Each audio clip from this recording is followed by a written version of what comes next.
Bismillah abi walibni waruhil kudus al-ilahul wahid. Demi nama Bapa, Putra, dan Rohul Kudus ketiganya yang esa. Shalom sahabat yang dikasih oleh Tuhan.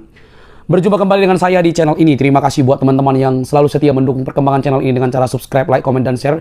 Dan yang selalu menantikan video-video terbaru dan juga debat yang dapat menambah wawasan kita melalui channel ini. Sobat yang dikasih oleh Tuhan, selalu tanggung jawab bagi kita di tengah-tengah zaman yang penuh dengan kehebatan media yang canggih. Maka kita harus bertanggung jawab tentang pengajaran kita dan juga terkait pertanyaan-pertanyaan dari para polemikus muslim mengenai iman kita. Mereka yang selalu membahas tentang kekristenan, bahkan sedikit membahas tentang Quran dan hadis dan tentang keislaman, mereka justru lebih sibuk membahas tentang Alkitab. Semogalah lewat apa yang mereka lakukan itu banyak umat muslim yang disadarkan dan mereka mencari tahu dan membuka internet dan mereka melihat bahwa kebenaran itu bisa memerdekakan mereka dari dosa. Karena pada hakikatnya, Yesus datang untuk menyelamatkan kita semua. Kali ini teman-teman kita lihat kembali seorang polemikus yang sangat dibanggakan oleh umat muslim. Dihajar habis-habisan. Mari kita lihat videonya, ini dia ya teman-teman. Jangan skip.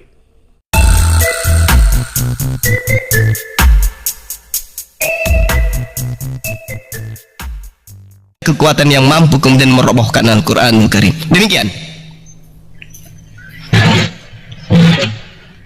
Jadi kau bilang Al-Quran mujizat ya. Oh itu Al-Quran mujizat ya. Karangan Muhammad itu termasuk kategori mujizat. Mujizat lah. Orang nggak bisa baca, nggak bisa nulis kok tiba-tiba bisa membuat Al-Quran, itu kan mujizat itu. Bukan hanya sekedar itu, Bung. Mari kita lihat apa yang diterangkan. Tapi mari dia kita bisa membuat Al-Quran, mujizat itu luar biasa. Mari kita lihat, mari kita buktikan satu data ya. Mari kita buktikan satu data. Al-Quran 1400 tahun silam menerangkan begini. Dengarkan saya supaya Anda bisa memahami. Al-Quran Walakad katabna fiz zubur. Dengar. 1400. Al-Quran itu sudah ada sebelum Adam itu. Jangan. Walakad katabna fiz zabur min ba'di dzikr annal arda yadisuha ibadiyas solihin. 1400 tahun silam Al-Quran disampaikan oleh baginda Rasulullah Muhammad SAW. Apa yang dikatakan? Dan sungguh telah kami tulis di dalam Mazmur bahwa bumi ini akan diwarisi oleh hamba-hambaku yang saleh. Dari mana Rasulullah Muhammad SAW ini tahu? Kalau di dalam Mazmur ada tulisan ini bahwa bumi ini akan diwarisi oleh hamba-hambaku yang saleh. Dari mana beliau tahu? Kalau ini bukan mujizat. Waraka kan punya kitabnya. Ngapain dia mesti bingung? Ini orang nyambung ini banyak. Iya, beliau memang penghujat. Dan gini, oke. Coba kamu tunjukkan kepada saya bukti bahwa Rasulullah Muhammad SAW itu sebelum menyampaikan wahyu Al-Quranul Karim itu terlebih dahulu belajar tentang Mazmur kepada seorang yang bernama Waraka. Tunjukkan kepada saya. Saya berhenti jadi apologet kalau Anda bisa buktikan. Ya jelas di Fusilat 41 ayat 3 itu sudah dijelaskan saat Baca. Fusilat ayat berapa? Fusilat 41 ayat 1 Hamim. Arti Hamim tahu nggak kau arti Hamim? Kenapa? Ya? Enggak, saya nggak tahu. Iya, karena hanya Allah yang tahu. Ya. Hanya Allah yang tahu. Hamim itu bersumber dari Alkitab. Dari kitab sebelumnya. Kemudian apa itu? Ayat Tunggu. Kalau Anda mengatakan dari kitab sebelumnya, itu di mana tertulis Hamim di kitab sebelumnya? Hamim itu artinya bersumber dari kitab sebelumnya. Jangan kau. Dari mana Anda bisa tahu? Dari mana? Coba. Huruf H itu dengan tanda kasrah, fathah, dengan mim dan fathah, kasrah, itu dari mana Anda sampaikan bahwa itu artinya adalah kitab sebelumnya? Coba. Dudukkan perkara sesuai dengan kaidah bahasa. Nabi. Jadi Apa? saya kan Nabi. Ya enggak, jelaskan kepada saya. Jelaskan kepada saya. Nabi. Saya bukan Nabi. Anda Nabi kan? Nah, Anda Nabi kan? iya. Oke. Sebagaimana Nabi bisa kemudian menjelaskan ini berdasarkan disiplin ilmu. Nahwu, sharaf. Silakan.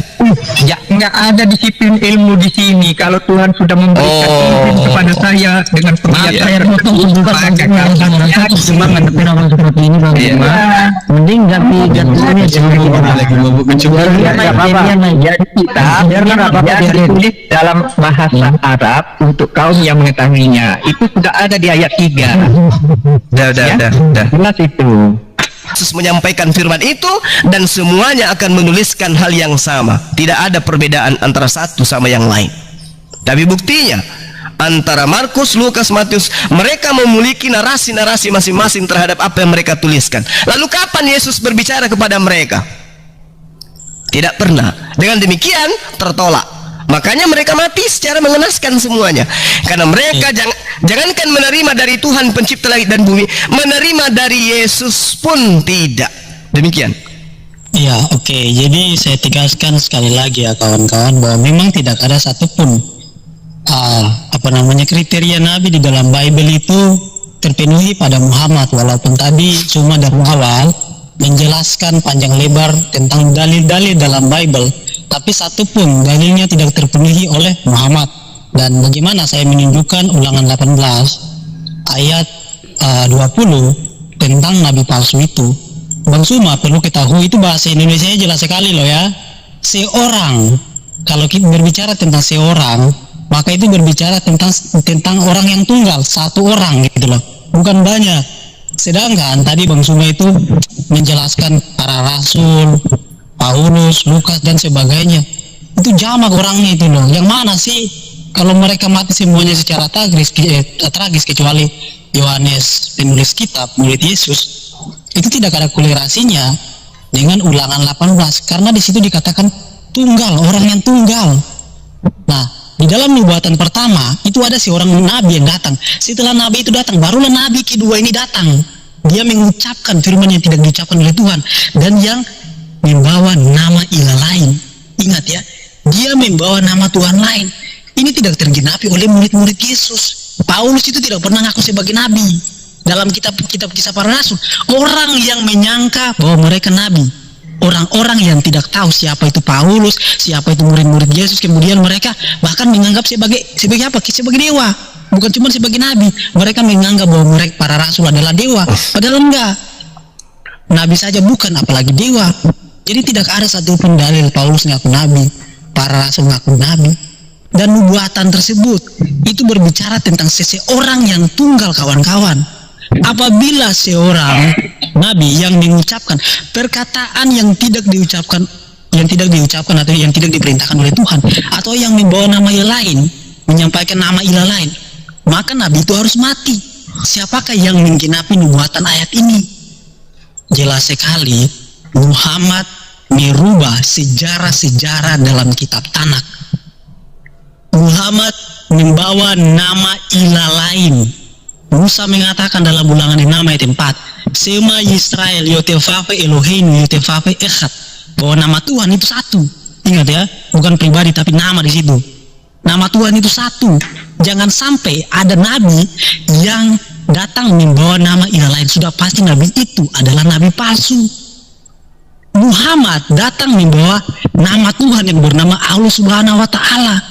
Dan Tuhan yang diperkenalkan oleh Muhammad tidak pernah dikenal oleh para nabi sebelumnya. Bahkan dalam kitab Torah, Nevi'im, Ketuvim, sampai di kitab Perjanjian Baru yaitu kitab Injil, tidak pernah ada proper name itu adalah Allah Subhanahu wa Ta'ala. Sedangkan dalam Quran 3 ayat 14 sampai 15, Yesaya 42 ayat 8, Tuhan menyatakan namanya Yotefafe, itulah namanya. Jelas sekali loh. Jadi Muhammad menggenapi ayat tersebut. Muhammad tidak memenuhi kriteria nabi di dalam kitab Tanakh yang dimani oleh Bani Israel kitab itu. Dan saya koreksi sekali lagi ya tentang kata nabi ya. Dalam literasi bahasa Arab sebelum adanya Quran tidak ada kata nabi. Dalam bahasa Ibrani nabi itu dalam bahasa Ibraninya, bahasa Ibrani sama aja nabi gitu loh. Tapi kalau pakai Hebrew modern itu menggunakan nevi, tapi sebenarnya sama aja. Jadi kalau dibilang bahwa Kristen mencomot kata nabi, ya kita ngaca aja gitu loh. Tidak ada satupun literasi dalam bahasa Arab sebelum Quran ada penyebutan nabi gitu loh, nggak ada. Selain daripada kitab Torah. Jadi ada banyak sebenarnya kata-kata di dalam kitab Torah yang diambil di dalam Islam. Tapi kalau saya bahas nanti keluar dari topik. Seperti itu kawan-kawan, tidak ada satupun, ya, tidak ada satupun kecocokan Muhammad tentang kenabiannya di dalam kitab-kitab sebelumnya. justru menggenapi perbuatan sebagai nabi palsu. Seperti itu Bang Zuma ya. Jadi nggak ada lah ya. Oke, baik. Iya, nggak apa-apa. Nggak apa-apa. Anda tidak dikatakan kufur kalau Anda telah menerima kenabian beliau. Jadi gini, ketika Anda mengatakan ilah lain, ya, keturunan Abraham itu memiliki 3 bahasa, Ibrani, Aram, dan Arab. Di dalam kitab Anda terjemahannya pun sangat jelas. Aku akan menjadi Tuhan keturunanmu secara turun-temurun. Anda nggak bisa merubah itu. Gak bisa merubah. Aku akan mengambil perjanjian dan aku akan menjadi Tuhanmu wahai Abraham, Tuhan anak-anakmu, Tuhan keturunanmu secara turun-temurun. Anda siapa? Allah sudah menyatakan diri kepada Abraham untuk menjadi Tuhan, untuk menjadi sembahan keturunan Abraham. Gak bisa Anda ganggu gugat itu. Lalu kemudian Anda mengatakan, teman, di dalam ayat yang saya katakan bahwasanya Al-Quran menerangkan bahwa di dalam Al-Quran Mazmur menuliskan alam semesta ini itu diberikan kepada orang-orang yang soleh. Dari mana Rasulullah Muhammad SAW itu tahu? Dari mana beliau tahu bahwasanya alam semesta ini, bumi ini itu diwariskan kepada orang-orang yang soleh? Dari mana beliau tahu? Ternyata itu betul-betul tertulis di dalam kitab Mazmur. Dari mana beliau tahu kalau itu pernah tertulis dalam kitab Mazmur? Sementara beliau tidak pernah mempelajari kitab Mazmur, tidak pernah belajar tentang kitab teman-teman Yahudi. Tapi dia tahu bahwasanya Al-Quran mengatakan bumi ini diwariskan kepada orang-orang yang saleh. Ini bukti bahwa Al-Quran itu adalah firman Tuhan yang disimpan di dalam mulutnya Rasulullah, sehingga apa yang disampaikan oleh Rasulullah semuanya adalah kebenaran. Nah, sekarang kalau kita tanya, mana firman Tuhan yang disimpan di dalam mulutnya Musa, di dalam mulutnya Paulus, di dalam mulutnya Lukas, di dalam mulutnya Markus, di dalam mulutnya Yohanes? Mana firman Tuhan yang ditaruh itu? Dengan cara apa Tuhan datang menyatakan diri kepada mereka? Artinya, betul, ayat dari Ulangan 18, nomor 18, nomor 19, nomor 20 itu digenapi oleh nabi palsu. Yang 18-nya digenapi oleh nabi yang asli, yaitu yang membawa Al-Quranul Karim. Sementara yang 20 itu menggenapi nabi palsu yang itu membawa karangan-karangan yang diwartakan tanpa dasar jelas dari mana mereka dapat sumbernya. Demikian. Iya, oke ya kawan-kawan ya. Jadi gini, tanggapan Suma ini justru dia tidak bisa membantah bahwa ternyata Tuhan yang disembah oleh Bani Israel itu berbeda dengan Tuhan yang disembah oleh umat Islam. Kalau soal penjelasanmu yang mengenai El-Olam, Elohim, Adonai, Hasem, saya nggak membahas generic name. Yang saya bahas ini adalah proper name, yang dimana Muhammad itu mengajarkan proper name yang berbeda dengan proper name yang diajarkan oleh Musa. Jadi jelas sekali loh penggenapannya gitu loh. Kalau kau bilang sama, seharusnya namanya berbeda. Yang bilang bahwa nama Tuhan itu Echad, itu bukan saya loh. Ulangan 6 ayat 4, perkataan Musa itu bahwa Sema Yisrael Yutifafe Elohim Yutifafe Echad. Nama Tuhan itu satu. Ketika bangsa Israel keluar dari perbudakan Mesir, Musa selalu berpesan kepada mereka bahwa Tuhan yang tidak benar bukan hanya dikenal dari oknumnya atau substansi yang disembah, enggak, tapi dikenal dari nama dan juga substansinya. Kalau namanya berbeda sudah pasti Tuhannya juga berbeda, nggak mungkin namanya berbeda tapi oknumnya sama, nggak mungkin, mustahil. Kita berbicara proper name di sini. Yesaya 42 ayat 8 itu jelas sekali loh ya. Tuhan menyatakan namanya. Proper name. Demian sudah baca Alkitab orang Arab belum, Demian? Sebentar dulu bro, ini waktu saya. Tadi kan Allah loh. Enggak, maksudnya biar Demian enggak salah paham. Saya ngomongnya. Kan tadi Bang Suma ngomong saya supaya gini loh, supaya ada nanti datanya. Nanti aja Bang, nanti aja, saya nggak debat dengan Anda soalnya. Coba tunjukin data bahwa nama Tuhan itu cuma satu datanya. Loh, saya pakai data Ulangan 6 ayat 4. Itu kan datanya. Enggak, ini waktu saya Bang. Ayat 4 di Arab itu apa? Itu terjemahan Bang.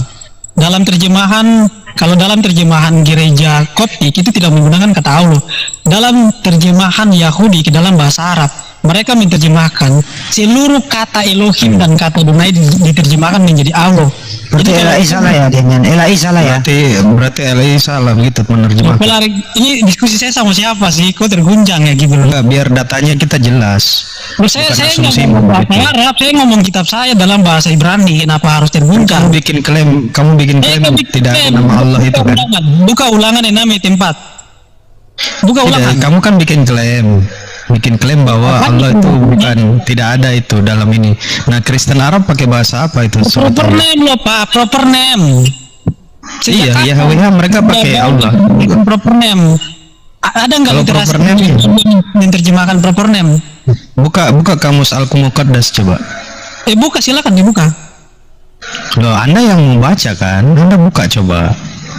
Loh, siapa yang bawa bahasa Arab? Kau yang bawa bahasa Arab, kenapa saya yang harus Nah, tunjukin? kamu kan bikin klaim tadi, penonton dengar semua ini. Saya cuma kenapa kalian terguncang? Tidak, saya cuma mau memperjelas supaya penonton juga jelas gitu. Ini bukan Ya udah nanti asumsi, aja, ini gitu. waktu saya, jangan terguncang. Enggak, kita enggak terguncang. Kita mau edukasi penonton nih. Loh, saya juga edukasi, saya pakai data di sini Pak. Lah yang mana yang benar nih? Orang Arab apa lu? Kristen Arab apa Kristen Indonesia nih? Yang benar adalah kitab saya. Oh ya udah kalau itu biar penonton jelas gitu. Berarti Kristen Arab oke. salah gitu ya. Lanjutkan, jangan Oke, terguncang sama orang. lanjut. Ya, jadi saya tambahkan dalilnya biar kalian bisa ngerti ya. 1 Tawarik 16 ayat 26. Ilah-ilah bangsa lain itu adalah berhala. Yang ngomong bukan saya tapi kitab saya loh ya. Jadi proper name yang tidak dikenal oleh bangsa-bangsa lain, nama Tuhan yang tidak dikenal oleh bangsa-bangsa lain, di luar daripada Tuhan yang diperkenalkan oleh Musa itu adalah berhala.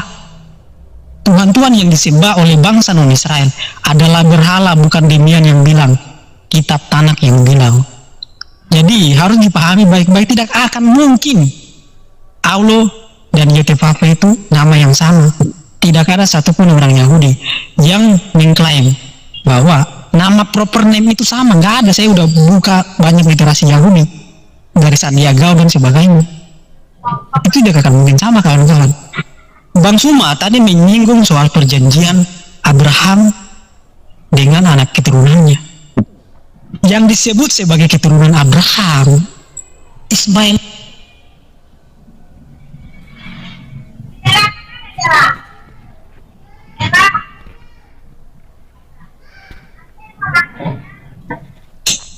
Hanya kepada Ishak. Ismail disebutkan sebagai keturunan hamba. Ingat ya baik-baik ya. Kejadian 21 ya 12. Tetapi Elohim berfirman kepada Abraham, janganlah sebal hatimu karena hal anak dan budakmu itu dalam segala perkara yang dikatakan Sarah kepadamu. Haruslah engkau mendengarkannya, sebab yang akan disebut keturunanmu ialah yang berasal dari Ishak.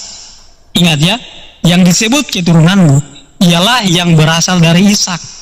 Anak perjanjian itu yang sunat pada hari yang ke-8 dan yang akan menderita selama 400 tahun di Mesir. Kejadian 17 ayat 6 sampai 12. Jadi kalau kita berbicara masalah anak perjanjian dan juga keturunan Abraham, kita berbicara tentang Ishak, bukan Ismail. Ismail disebut sebagai keturunan hamba dalam Kejadian 21. Ismail disebut sebagai keturunan hamba, bukan keturunan Abraham. Tapi kalau disebut sebagai anak Abraham, Nama bapaknya Ismail siapa dengan nama orang tuanya Ismail? dan Ishak sama-sama disebut sebagai. Enggak, saya tanya lu dulu sebentar doang, aku mau pergi. Nama orang tuanya Ismail siapa?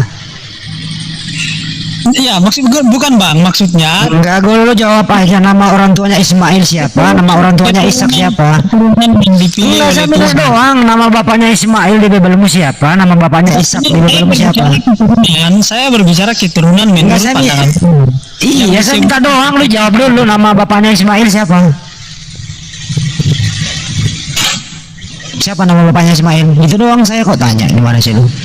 Jawablah. Bab. Oke. Siapa? Abraham. Udah, Abraham. Ishak, nama orang tuanya Ishak siapa? Abraham juga. Ishak sama Ismail bersaudara nggak? Bersaudara. Iya, oke, pinter. Lanjut. Oke, lanjut ya bang ya, jangan kritisi dulu. Ini waktu saya bang, biar kawan-kawan bisa tercerahkan gitu loh. Ini penontonnya banyak sekali soal ini. Jadi gini kawan-kawan, yang disebut sebagai keturunan Abraham itu hanyalah yang berasal dari Isa. Makanya kan Tuhan berkata, aku kan menjadi Elohimmu. Ketika Musa keluar dari tanah Mesir, dia berkata, masuklah ke tanah perjanjian yang Tuhan janjikan kepadamu. Jadi tanah perjanjian itu ketika mereka masuk, Tuhan menjadi Elohim mereka, sedangkan keturunan Ismail itu penyembah berhala. Dalam Mazmur 83, keturunan Ismail itu mau memusnahkan bangsa Israel dan melawan Daud kawan-kawan. 1 Tawarik 16 ayat 26. Ilah-ilah bangsa lain itu adalah berhala. Jelas sekali ayatnya bahwa keturunan Ismail itu menyembah berhala. Kita bisa melihat silsilahnya ya. Abraham memperanakan Ishak dan Yakub. Ishak dan Yakub, bukan Ishak dan Yakub. Ishak dan Ismail ya kawan-kawan ya. Dari Ishak ini lahirlah Yakub. Setelah Yakub lahirnya 12 orang anak, salah satunya Yusuf. Setelah Yusuf lahirlah Musa. Jadi Ishak menyembah Yesus begitu. Sebentar. Setelah Musa datangnya Yosua, lahirlah Yosua. Setelah Yosua Samuel, setelah Samuel Daud, setelah Daud Salomo dan juga nabi-nabi yang lain. Dari mereka semua ada yang menyembah Yesus nggak? Dari Ismail siapa? Siapa yang menuntun? Kan katanya Ismail menyembah berhala. Berarti yang lain menyembah Yesus gitu. Potong tadi Bang Suma ngomong saya nggak potong. Kok saya ngomong dipotong ya? Nggak, biar penonton jelas gitu. Nggak bisa dong, tadi aja nggak adil.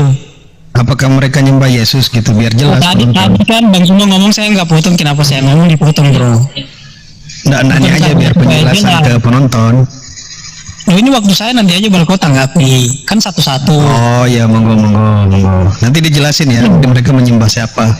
Ya, jadi selama ribuan tahun itu keturunan Ismail itu mereka nyembah siapa itu? Selama ribuan tahun. Kalau kita hidup dari zaman Musa ke zaman Muhammad saja, itu 2100 tahun, apalagi ke zaman Abraham. Selama ribuan tahun itu keturunan Ismail itu nyembah siapa? Maka jelaslah apa yang disampaikan di dalam Alkitab dalam 1 Tawarik 16 ayat 26 bahwa ilah-ilah bangsa lain itu adalah berhala. Itu jelas sekali kawan-kawan. Jadi dalam Bible, di dalam kitab Tanakh, yang pertama saya tegaskan sekali lagi, Muhammad tidak sesuai kriteria Nabi, dan Muhammad menggenapi nubuatan Nabi Musa tentang Nabi palsu yang membawa nama ilah lain. Sekarang saya masuk kepada poin Bang Suma yang ketiga, mengenai tentang roh kebenaran. Roh kebenaran itu yang diklaim sebagai Muhammad itu dijanjikan kepada murid-murid Yesus. Coba dibaca ayatnya baik-baik. Apabila roh kebenaran itu datang kepadamu, dia akan menyampaikan segala sesuatu tentang Yesus. Kepadamu itu kepada murid-murid Yesus. Kalau dibilang roh kebenaran itu Muhammad, berarti murid-murid Yesus sudah jadi rangka, sudah jadi tulang-tulang menunggu 600 tahun kemudian. Yesus janji kepada murid-muridnya, kok datangnya 600 tahun kemudian gitu loh. Ini gak masuk logika kawan-kawan. Ingat ya. Dan juga Ulangan 18 ayat 20 yang tadi Bang Suma kutip, bahasa Indonesianya sangat jelas sekali loh. Seorang nabi, kalau berbicara seorang nabi itu berbicara tentang kalimat kata yang tunggal, bukan jamak. Harus dipahami baik-baik. Dan dalam Ulangan 18 ayat 18 sama sekali tidak menggenapi Muhammad sebagai seorang nabi. Yang menggenapi Ulangan 18 ayat 18 adalah Yesus. Contoh, Yesus lahir ada pembunuhan, bayi-bayi. Musa lahir ada pembunuhan, bayi-bayi. Musa dicobai di padang gurun. Musa berpuasa 40 hari di padang gurun. Yesus dicobai di padang gurun. Yesus berpuasa di padang gurun selama 40 hari juga. Musa datang menyelamatkan bangsa Israel keluar dari tanah Mesir. Yesus datang menyelamatkan menyelamatkan dosa-dosa manusia. Musa menerima hukum Taurat. Yesus menerima hukum kasih karunia. Yohanes 1 ayat 17. Masih banyak sekali.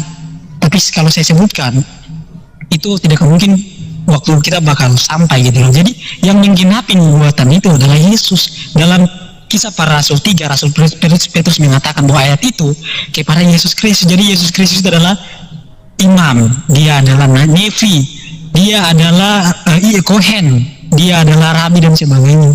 Gelar-gelar itu disematkan kepada Yesus Kristus bahwa dia adalah nevi yang sempurna, imam yang sempurna, rabi yang sempurna, tidak ada yang sempurna lebih daripada dia. Makanya Yesus berkata, jangan kamu menyebut siapapun pemimpin di dunia ini, karena hanya satu pemimpinmu, yaitu Mesias. Bukan nabi terakhir, bukan Musa, bukan Daud dan nabi-nabi yang lain, tapi Hamasiah, kawan-kawan, satu-satunya pemimpin bagi manusia. Kalian ingkar ucapan-ucapan Yesus. Semua ucapan Yesus, ajaran Yesus diingkar oleh Muhammad dan juga umat Islam, karena kalian lebih mengikuti Muhammad ketimbang Yesus Kristus.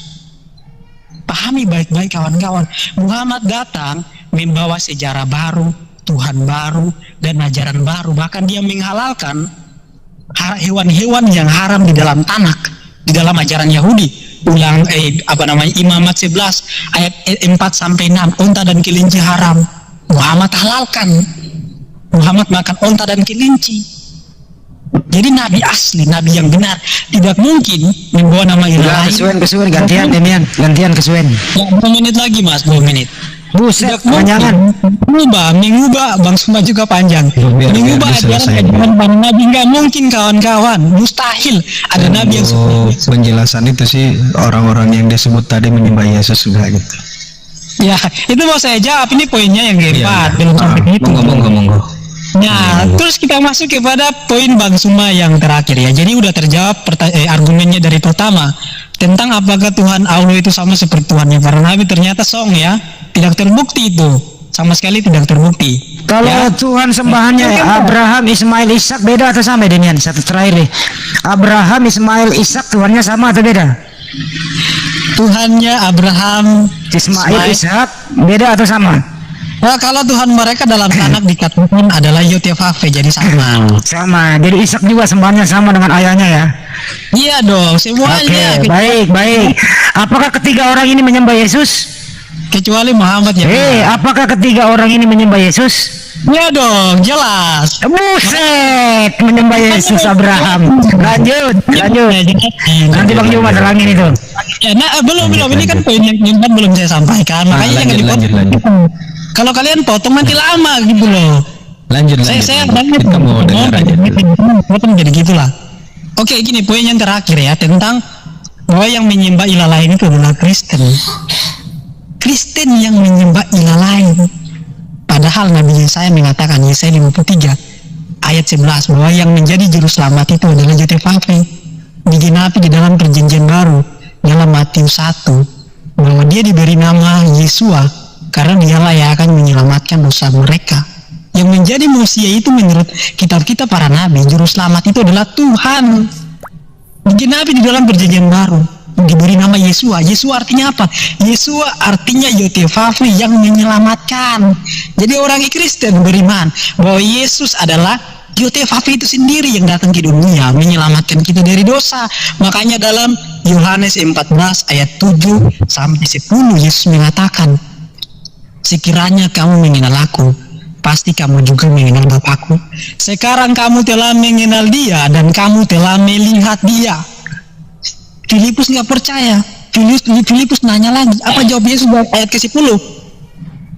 Tidak percayakah engkau bahwa aku di dalam Bapa dan Bapa di dalam aku? Apa yang aku katakan kepadamu tidak kukatakan dari diriku sendiri, tetapi juga Bapa yang diam di dalam aku, dialah yang melakukan pekerjaannya. Bahwa dia adalah sang firman, dan firman itu adalah Elohim itu sendiri, Tuhan itu sendiri. Jadi kami di sini tidak menyembah ilah lain. Para nabi sudah menubuatkan bahwa Mesias itu adalah El Gibor, Elohim yang perkasa. Dikatakan bahwa dia adalah Bapa yang kekal, Raja damai. Jadi kami mengimani apa yang telah ada dan sudah dinubuatkan oleh para nabi. Kami tidak mengimani ilah lain. Para nabi menyampaikan Mesias itu Tuhan. Kami mengimani itu, sedangkan kalian mengimani apa yang bukan berasal dari para nabi, tapi apa yang berasal dari Muhammad. Makanya kalian menyembah ilah lain. Kalau kami menyembah Yotevave yang menyelamatkan kami, sedangkan kalian menyembah ilah lain. Jelas sekali kawan-kawan. Jadi bertobat masih belum terlambat. Jangan sampai kalian masuk ke dalam neraka. Yesus bukan. Yotevave sama dengan Tuhan, dan nama Tuhan itu adalah Allah yang maha suci lagi maha tinggi. Makanya dia mengatakan, aku menyatakan diri kepada Abraham, Ishak dan Yakub, tapi aku belum menyatakan namaku kepada mereka. Makanya orang Kristen sekarang kalau ditanya siapa nama Tuhannya Israel, Yesus. Kan lucu, menggelikan. Sementara ketika Anda melihat terjemahan kitabnya Bani Israel praktisi Judaism hari ini diterjemahkan ke dalam bahasa Arab, rabi mana yang kemudian menolak Yod-Heh-Vav-He sama dengan Allah? Rabi mana? Tunjukkan kepada saya. Yod-Heh-Vav-He ketika diterjemahkan ke dalam kitabnya ke dalam bahasa Arab, maka dia akan menuliskan Allah. Makanya kitab saudara, kitab Kristen Al-Muqaddas itu pasti Allah di dalamnya, bukan Yahweh, apalagi Yesus. Itu ya, 3-0 tamparan buat saudara. Kemudian ketika Anda mengatakan Kristen nyembah, saya baru 5 menit kayaknya, saudara tadi kurang lebih 1 jam. Jadi ketika Anda mengatakan Kristen itu tidak menyembah ilah lain, saya katakan begini, kota Yerusalem Palestina, taruhlah Israel, sampai hari ini masih berdiri dengan kokoh. Tuhan mereka masih ada. Mereka masih menyebut dengan Tuhan mereka itu adalah siapa? Yod-Heh-Vav-He, yang kemudian mereka sebut dengan Hasem, bukan Yesus. Ketika Anda membawa kitab kedua raja-raja tadi, ya, yang mengatakan bahwasanya Tuhan itu mengatakan tidak ada ilah di luar aku. Di luar aku ilah itu adalah ilah berhala-berhala. Pada saat Tuhan menyatakan itu, Rasulullah Muhammad sallallahu alaihi wasallam belum ada, belum menyatakan Allah, belum. Jadi yang dimaksud pada saat itu adalah Tuhan Anda. Siapa? Tuhannya Romawi dan Yunani. Paham ya?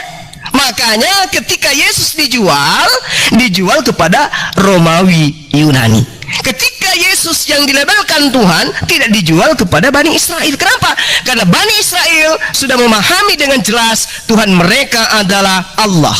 Tuhan mereka adalah yang maha hidup, yang mematikan dan yang menghidupkan. Sementara Tuhan yang dijual kemudian adalah Tuhan yang dihidupkan, Tuhan yang dimatikan. Dijual kepada siapa? Dijual kepada bangsa yang memang sudah memiliki ilah-ilah lain selain daripada ilahnya Ibrahim, Ishak dan Yakub. Itu adalah tamparan buat Anda. Terakhir. Ketika saudara mengatakan Ulangan 18 nomor 18 itu untuk Yesus, saya tertawa.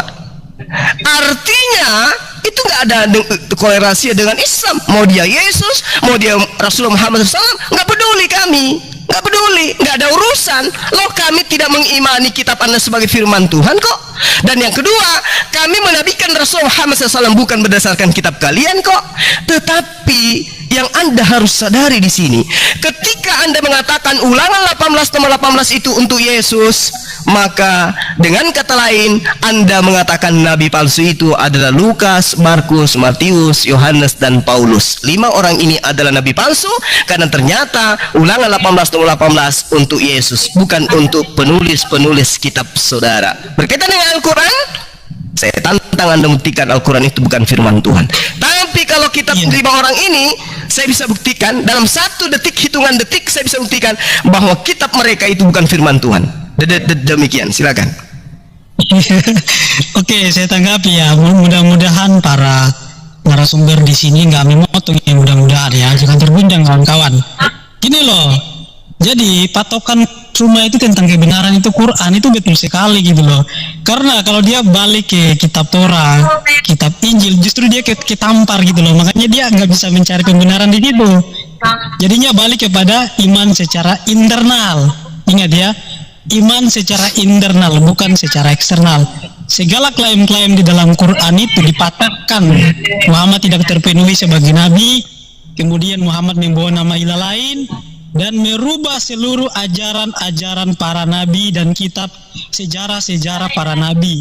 Itulah kenapa Bang Suma selalu mengatakan, kami tidak mengimani kitab kalian, mau menyampaikan apa ke, kami mengimani Quran gitu kan, karena Quran itu adalah kebenaran bagi kalian. Kalau kalian ke Torah, kitampar gitu, ke Injil, kitampar gitu kan.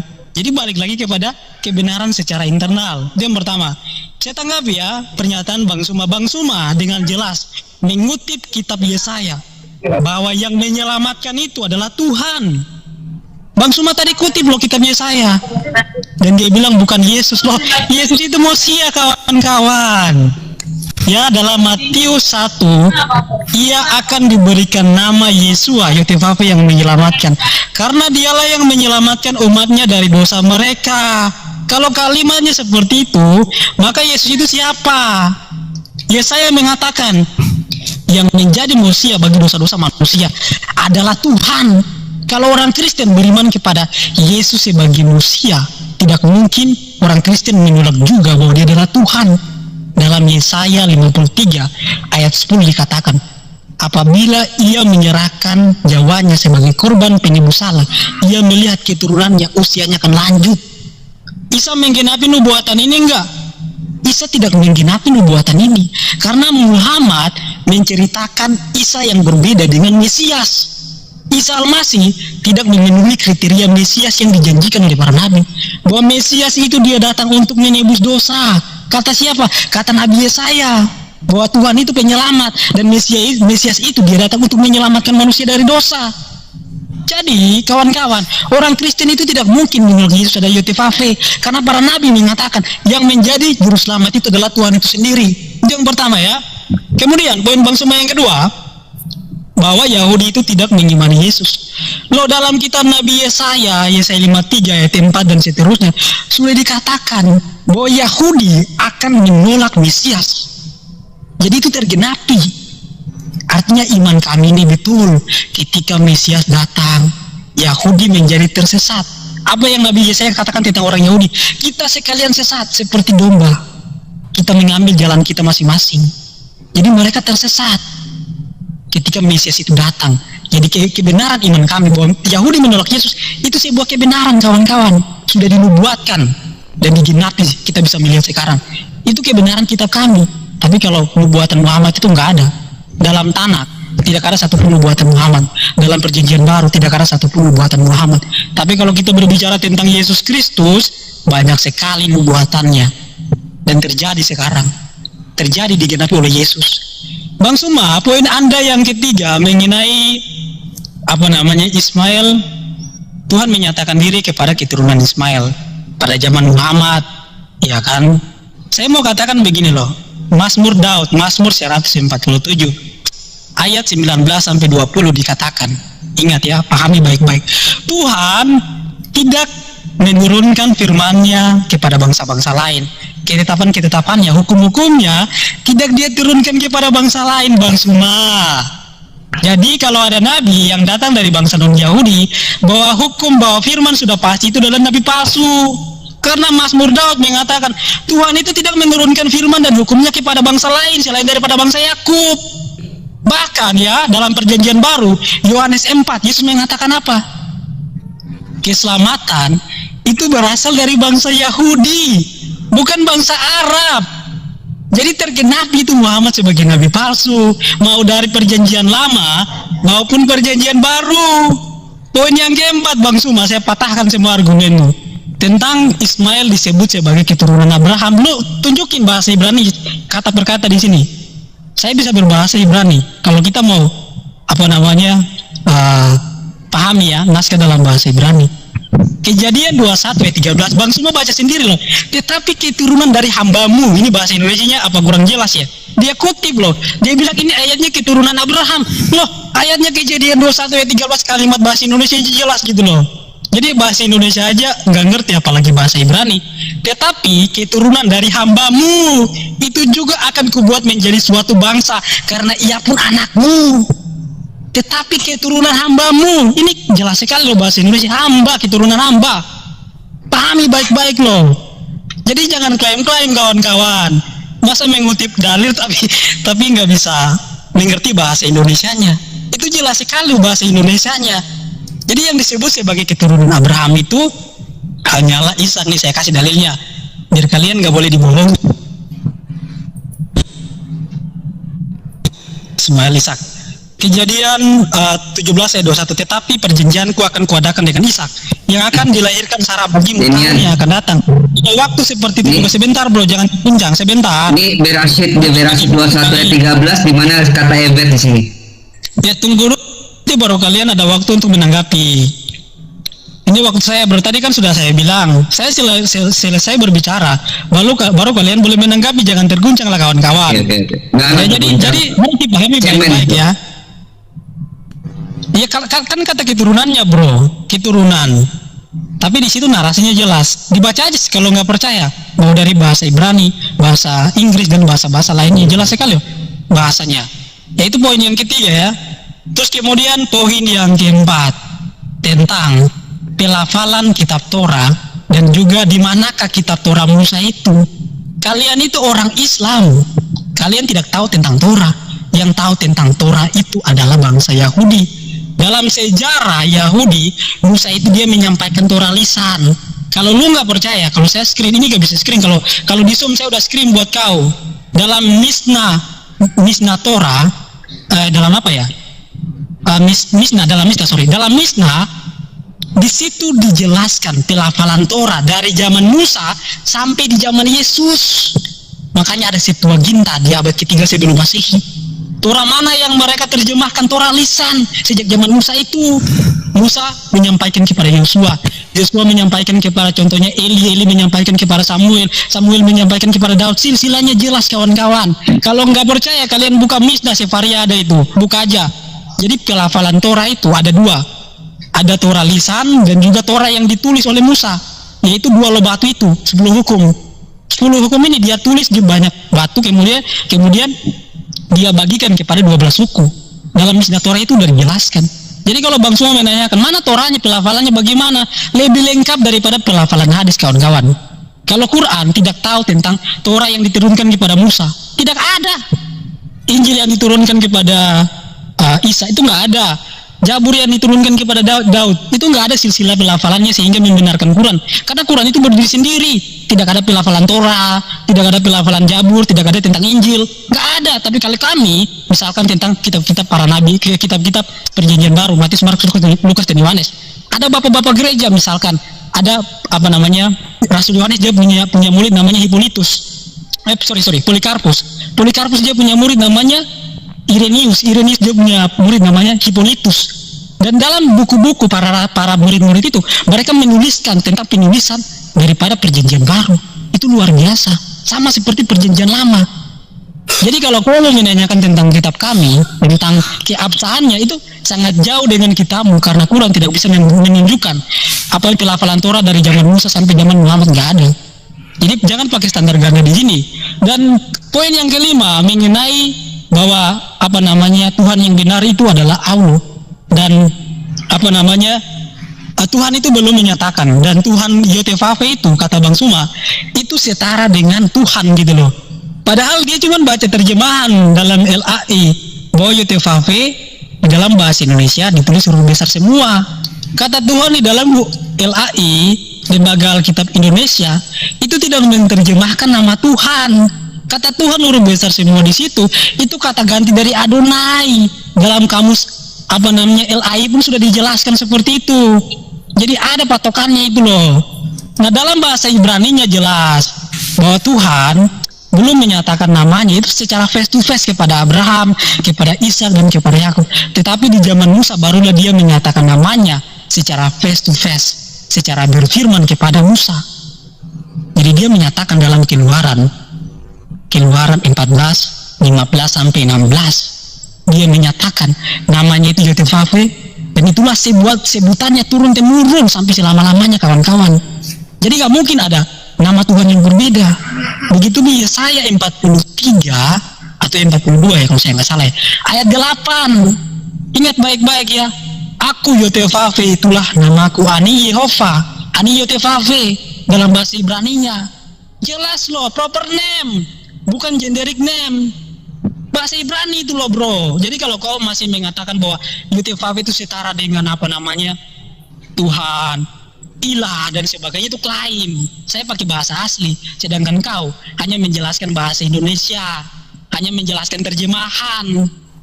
Jadi jelas sekali tergenapi seluruh nubuatan di dalam kitab Perjanjian Lama bahwa Muhammad itu yang pertama, saya tegaskan sekali lagi, membawa ilah lain, yang pertama. Yang kedua, membuat ajaran baru.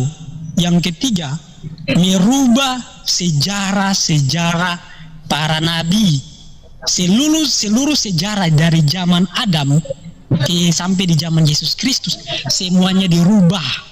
Adam diciptakan di sorga, Tanakh mengatakan Adam diciptakan di bumi, Injil mengatakan Yesus tidak berbicara waktu lahir, Quran mengatakan Isa bicara waktu lahir, Quran mengatakan Maryam gak punya suami, Injil mengatakan Maria punya suami. Banyak sekali kawan-kawan. Ibrahim ke Arab Saudi, Tanakh mengatakan Ismail dan Hagar tinggalnya di Kades dan Bered, wilayah bagian Mesir. Banyak sekali kawan-kawan sejarah dan ajaran dan Tuhan yang dibawakan oleh Muhammad yang berbeda. Jadi tergenapi kawan-kawan, tergenapi bahwa kalian itu tersesat. Kalian mengikuti nabi lain dan ilah lain. Saya bawakan dalilnya tadi 1 Tawarik 16 ayat 26. Ilah-ilah bangsa lain itu adalah berhala. Jadi bertobatlah, carilah bangsa yang mengenal Tuhan, maka kamu pun akan dibenarkan. Kalau kau mencari Tuhan dari bangsa yang sesat, maka kamu pun tersesat. Orang buta tidak bisa menuntun orang buta, sebab keduanya akan masuk ke dalam jurang.